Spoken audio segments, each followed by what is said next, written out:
You couldn't have described the weather better in that intro. It's windy. The snow has calmed down a bit since earlier this afternoon when we were on the roads. But Governor Murphy, his biggest concern was the evening commute. And it seems to be fairly normal right now. Cars are flowing as if this was a regular day.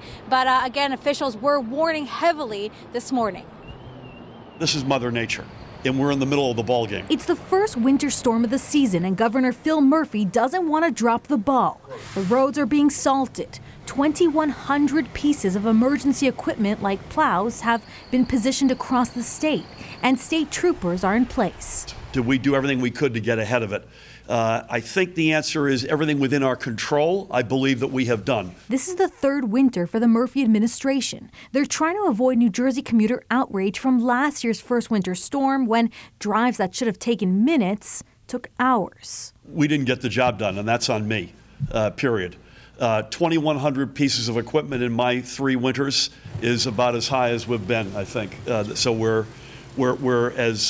have as much in place as I think we've had in any storm. The New Jersey Department of Transportation and our partner agencies, the New Jersey Turnpike Authority, SJTA, Port Authority, New Jersey Transit, have all been activated and working on the storm for several days. State offices closed early to get more cars off the roads. Commercial vehicle travel restrictions are also in place. On Interstate 80 from the Pennsylvania border all the way to the interchange of 287.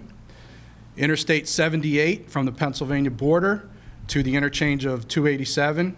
And then 287, 78 interchange north up to the New York border, both directions. As of this morning, New Jersey State Police Superintendent Colonel Patrick Callahan says there were 275 accidents and 200 motorist aids. Motorist aids are usually the cars that spin out and don't hit anything and is not deemed a motor vehicle accident. Across the country, more than 2,300 flights were delayed and more than 450 cancellations, according to FlightAware. 207 of those cancellations were out of area airports: Newark, Philadelphia International Airport, LaGuardia, and JFK.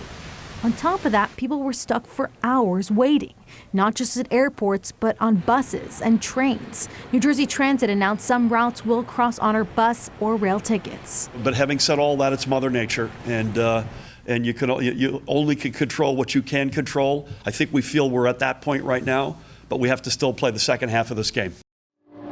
Governor Murphy expects this storm to last until about 3 or 4 o'clock this morning.